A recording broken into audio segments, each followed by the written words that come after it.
Subscribe कीजिए Nehra classes YouTube channel को और बेल आइकन को दबाइए हमारे लेटेस्ट वीडियोस के नोटिफिकेशंस पाने के लिए। Hello guys, once again welcome to our Nehra Classes YouTube channel and I am your friend Vikas Nehra here. Friends, in today's tutorial I will show you how can you resize LVM online safely in Red Hat Enterprise Linux or in CentOS based machines. In today's tutorial I will first show you how can you extend the LVM, and after that I will show you how can you shrink it or reduce it if required. So without wasting time, let's get started. First of all, let me show you that I have already added a disk SDB that is of 5 GB in my server for today's tutorial. So first I will create the partition on this SDB drive. So I'm going to use the fdisk utility for that, fdisk/dev sdb. Now I'm going to create the new partition, so I will press N here, P for primary, partition number 1, and the size of partition, let us suppose I want to create a partition of 3 GB, so I will mention here 3G. Now I have successfully created a partition of 3 GB here. If I want to change the type, I can press T here. To print all the hexed codes, I will press capital L here, and for Linux LVM the code is 8E, so we can mention here 8E. Press enter and W to write the changes. Now we need to run the partprobe command so that the kernel can read the changes. So now if I run the lsblk command, so you can see that I have successfully created a partition of 3 GB on SDB drive. Now with the help of this partition, we will first create the physical volume and we will use the pvcreate command for the same. pvcreate/dev/sdb1. So physical volume has been successfully created. Now we will create the volume groups. So we will use the vgcreate command for this, and let's name it as VG, and then we have to specify the physical volume with which we want to create this volume group. So the volume group VG has been successfully created. Now we will create the logical volume and we will use lvcreate command for the same. lvcreate -l, then the size, let us 3050 MB, then the name -n, let us suppose name is LV, and then the name of the volume group, that is VG. So I have successfully created a logical volume on this. Now if I run the lsblk command, so here you can see that on the partition number 1 we have successfully created a volume group VG, and on this volume group we have created a logical volume LV. If you want to see in detail, you can run the lvs command. Here you can see that this logical volume is of about 3 GB. VGS command will display you the details of the volume groups. Currently only 16 MB space is available in our volume group, and PVS command will show you the details of the physical volumes. So here on SDB1 only 16 MB space is free. To list these details in more detail, you can run the VG display command to get the details of the volume groups, PV display command to see the physical volumes in detail, and LV display command to see the logical volumes in detail. Now what we will do, we will create a directory on the root partition, and the name of the directory is /test, and now I will mount this /test directory on the LVM which I have created in the previous steps. But before that, let me format the file system in the ext4 type file system. So I will use mkfs.ext4/dev vg and lv. So this will format this partition in the ext4 type file system. Now I will mount this logical volume on this slash test directory, and I can see the details with the help of df-h command. Here you can see that the slash test directory is mounted over the dev mapper volume group logical volume, which we have created in the previous steps, and the space size is about 3 GB, out of which only 1% is used, about 2.7 GB is available. Now we have successfully created and mounted the directory on the file system. If we want to make these changes permanent, in that case we need to mention these details in the fstab file. So we will open the fstab file in the vi editor, go at the last line, and here we will mention the mount point details, that is dev mapper vg lv, and it is mounted over slash test is mounted on this. Partition type is ext4 defaults 00. Save the changes. Now we will verify whether our entries are correct or not.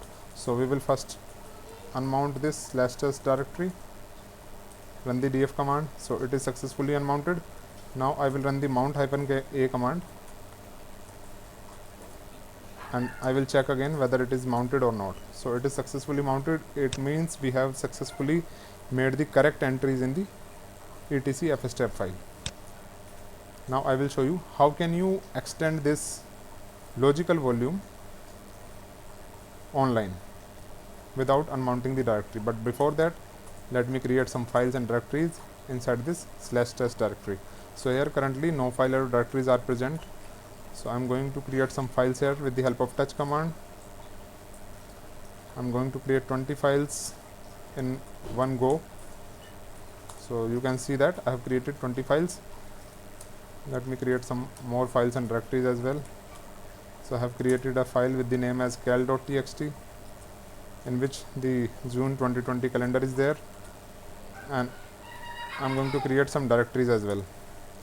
Now you can see that I have successfully created 20 files, one more file, and 3 directories. Now let's go outside of this slash test directory, and now I will show you how can you extend it. So lvs command shows you that it is of 3 GB, and df-h shows the mount point details. It is of about 3 GB, and slash test directory is currently mounted on this. Now if you run the vgs command, you will find that only 16 MB space is free in the volume group. So if I want to extend this logical volume, I can extend it only up to 16 MB, since only 16 MB space is present in our volume group now. So first we need to extend this volume group first. After that only we can extend the logical volume.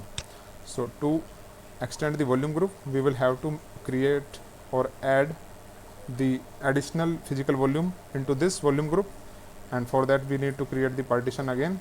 So let's use the fdisk utility for the same, fdisk/dev/sdb, and now n for the new, p for the primary. Since it is the partition number 2, so we will mention here 2 first sector. Now I am using the complete space, that is of 2 GB, and now we will change the type 8e to the Linux LVM.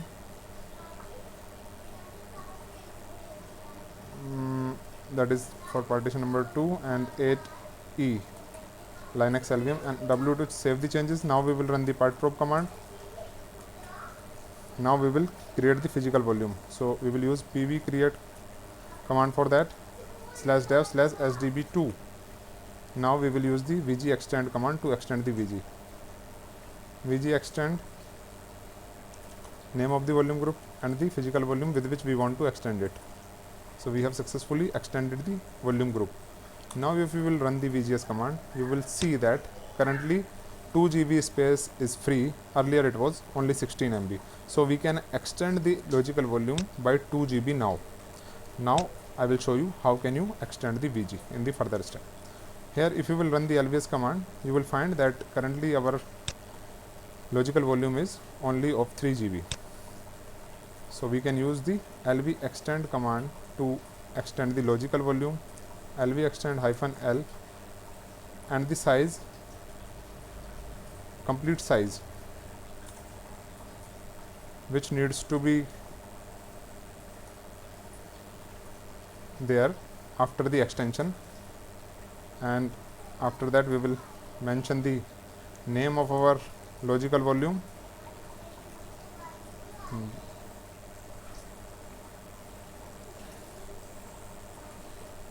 dev VGLV.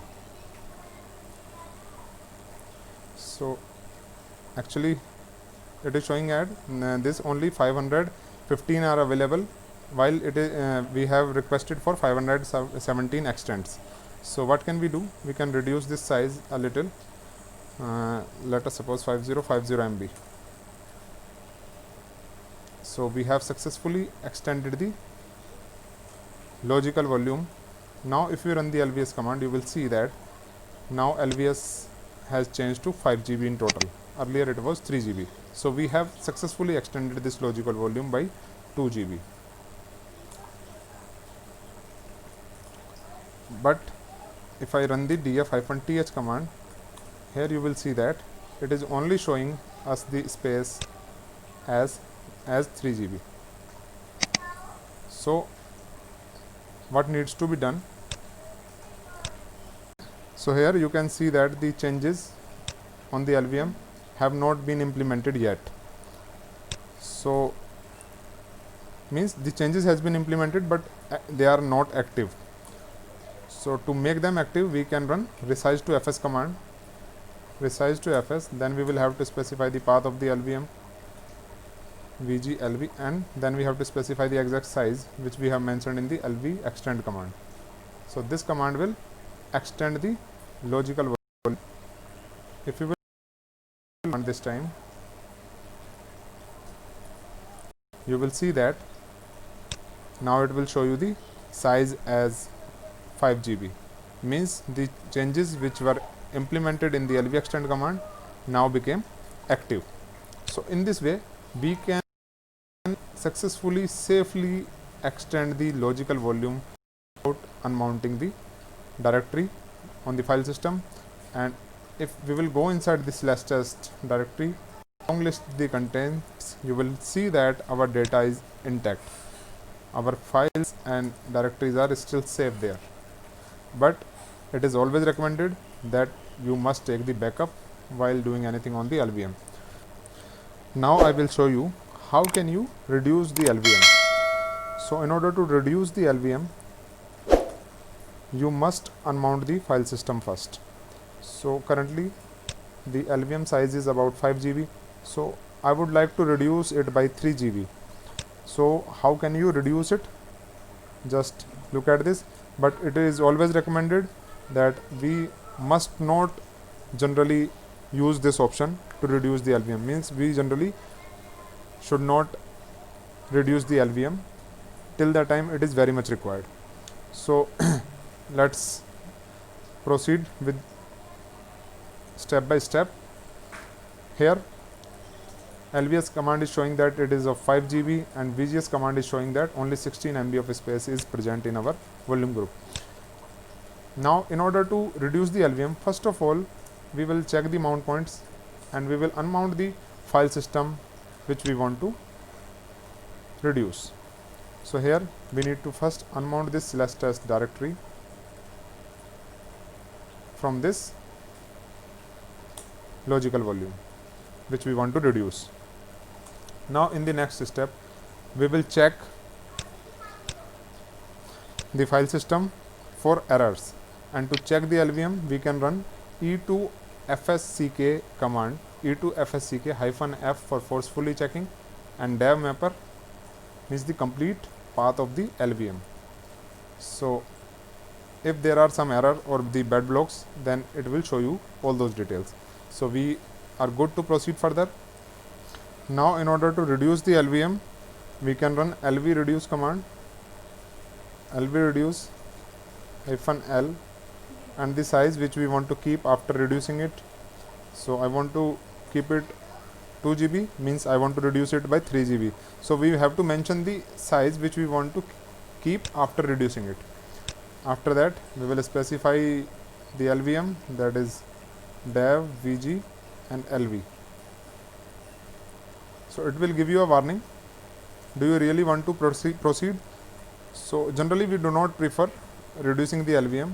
We should only do it when it is very much required, and I will always recommend you that you must take the backup before reducing the LVM. Always take the backup and always unmount the file system before reducing it. Otherwise it can cause issues in your machine. So we have successfully reduced the LVM. Now the LVS command will show you the exact size which is remaining after reducing the LVM, and the VGS command will display you the details of the free space, that is now 3 GB. Earlier it was in MBs only. And df-h command will show you the details of the mount points. Since it is not mounted, so we need to run the mount-a command to remount it back. And now again df-ht command will show you the exact size after reducing the LVM. In case if the changes are not implemented, in that case we can run resize to fs command as we have done in the previous step. Resize to fs the path of the LVM and the size which we want to keep. So generally it is not required in reducing the LVM, so it will by default show you the details. So in this way you can easily extend and reduce the LVM without rebooting the machine. Now we will test whether our data is safe or not. So we will go to this /test directory. Here if you long list the contents, you will see that all the files and directories are still present here. Sometimes reducing the LVM can destroy your data. If the data is taking more space than what we are trying to reduce, then in that case our data might get corrupted. And if I want to check the file, let me show you. Our files are still safe here. Since the space is 2 GB and the size which these files are taking, it is only in MB. So guys, in this way we can easily reduce the LVM, we can extend the LVM online, but keep in mind that always take the backup before doing anything on the LVM. And it is highly recommended that if you are trying to reduce the LVM, always unmount it first. And one more thing, the XFS file system do not support reducing the LVM. Means we can do it only in the ext file system, ext2, ext3 or ext4, but we cannot do it on XFS. If you will try on XFS, this can create serious issues in your machine, because this might corrupt the partition on the server. So never try reducing the LVM on XFS, and always take the backup and always unmount the file system before reducing it. So I hope from today's video you would have understood how to reduce and how to extend the LVM online without rebooting the machine, and I hope you would have enjoyed the video. If you like it, then do share it with your friends and colleagues, and if you are new on our channel, then please subscribe us and turn on the bell notification. I will also recommend you, please do join to our Telegram channel. The link is in the description, so that we can provide you more better service, because there we have a discussion channel as well, and I always provide the solution to the queries, while on the YouTube it can take some time. And I will see you in any other session. Till then, bye bye, Jai Hind.